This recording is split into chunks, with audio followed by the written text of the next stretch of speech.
individually to the separate services of the superuniverse administrators. All tertiary Seconophim are collectively assigned to the Trinitized Sons of Attainment, and these ascendant sons use them interchangeably.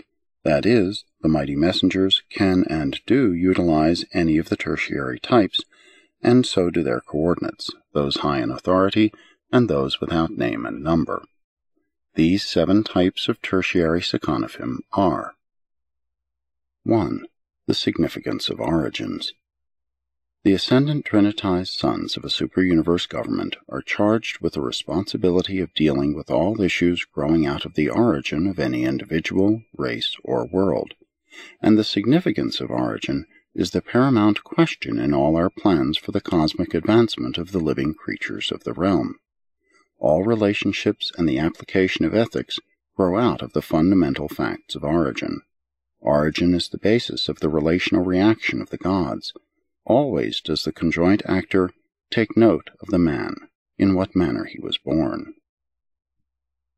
With the higher descendant beings, origin is simply a fact to be ascertained, but with the ascending beings, including the lower orders of angels, the nature and circumstances of origin are not always so clear, though of equally vital importance at almost every turn of universe affairs. Hence the value of having at our disposal a series of reflective Seconophim who can instantly portray anything required respecting the genesis of any being in either the central universe or throughout the entire realm of a superuniverse. The significance of origins are the living ready reference genealogies of the vast hosts of beings, men, angels, and others who inhabit the 7 superuniverses. They are always ready to supply their superiors with an up-to-date, replete, and trustworthy estimate of the ancestral factors and the current actual status of any individual on any world of their respective superuniverses, and their computation of possessed facts is always up to the minute. 2. The memory of mercy.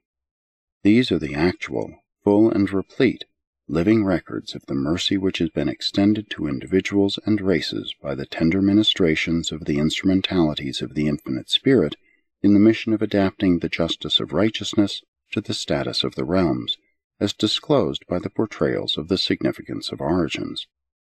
The memory of mercy discloses the moral debt of the children of mercy, their spiritual liabilities, to be set down against their assets of the saving provision established by the sons of God.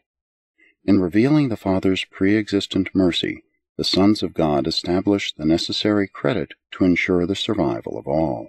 And then, in accordance with the findings of the significance of origins, a mercy credit is established for the survival of each rational creature, a credit of lavish proportions, and one of sufficient grace to ensure the survival of every soul who really desires divine citizenship.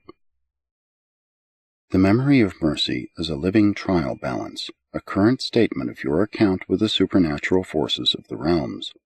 These are the living records of mercy ministration, which are read into the testimony of the courts of Uversa, when each individual's right to unending life comes up for adjudication, when thrones are cast up and the Ancients of Days are seated. The broadcasts of Uversa issue and come forth from before them, thousands upon thousands minister to them, and 10,000 times 10,000 stand before them. The judgment is set, and the books are opened. And the books which are opened on such a momentous occasion are the living records of the tertiary Seconophim of the superuniverses. The formal records are on file to corroborate the testimony of the memories of mercy, if they are required. The memory of mercy must show that the saving credit established by the sons of God has been fully and faithfully paid out in the loving ministry of the patient personalities of the third source and center.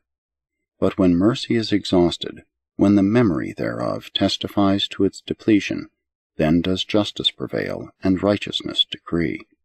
For mercy is not to be thrust upon those who despise it. Mercy is not a gift to be trampled underfoot by the persistent rebels of time.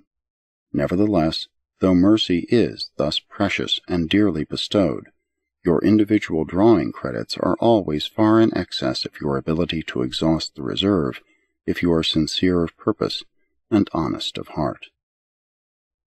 The mercy reflectors, with their tertiary associates, engage in numerous super-universe ministries, including the teaching of the ascending creatures.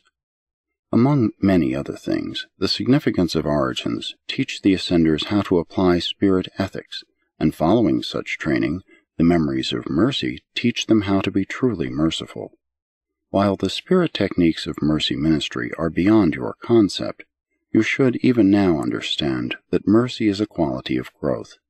You should realize that there is a great reward of personal satisfaction in being first just, next fair, then patient, then kind, and then on that foundation, if you choose and have it in your heart, you can take the next step and really show mercy. But you cannot exhibit mercy in and of itself. These steps must be traversed, otherwise there can be no genuine mercy. There may be patronage, condescension, or charity, even pity, but not mercy.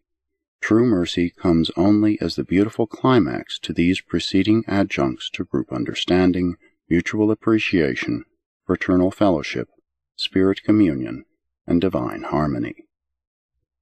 3. The import of time. Time is the one universal endowment of all will creatures. It is the one talent entrusted to all intelligent beings. You all have time in which to ensure your survival, and time is fatally squandered only when it is buried in neglect, when you fail so to utilize it as to make certain the survival of your soul. Failure to improve one's time to the fullest extent possible does not impose fatal penalties.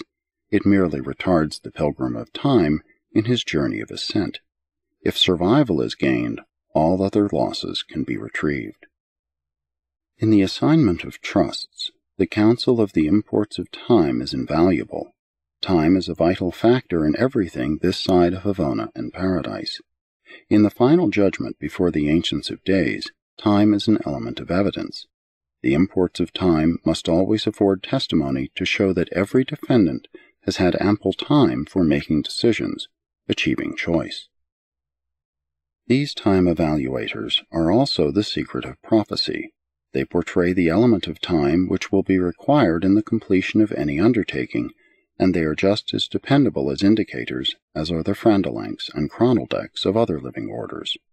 The gods foresee, hence foreknow, but the ascendant authorities of the universes of time must consult the imports of time to be able to forecast events of the future. You will first encounter these beings on the mansion worlds, and they will there instruct you in the advantageous use of that which you call time, both in its positive employment, work, and in its negative utilization, rest. Both uses of time are important. 4. The solemnity of trust. Trust is the crucial test of will creatures. Trustworthiness is the true measure of self-mastery, character. These Sekanophim accomplish a double purpose in the economy of the super-universes. They portray to all will creatures the sense of the obligation, sacredness, and solemnity of trust. At the same time, they unerringly reflect to the governing authorities the exact trustworthiness of any candidate for confidence or trust. On Urantia, you grotesquely essay to read character and to estimate specific abilities, but on Uversa we actually do these things in perfection. These Sekanophim weigh trustworthiness in the living scales of unerring character appraisal, and when they have looked at you, we have only to look at them to know the limitations of your ability to discharge responsibility, execute trust, and fulfill missions. Your assets of trustworthiness are clearly set forth alongside your liabilities of possible default or betrayal. It is the plan of your superiors to advance you by augmented trusts, just as fast as your character is sufficiently developed to gracefully bear these added responsibilities. But to overload the individual only courts disaster and ensures disappointment, and the mistake of placing responsibility prematurely upon either man or angel may be avoided by utilizing the ministry of these infallible estimators of the trust capacity of the individuals of time and space. These Sekanophim ever accompany those high in authority, and never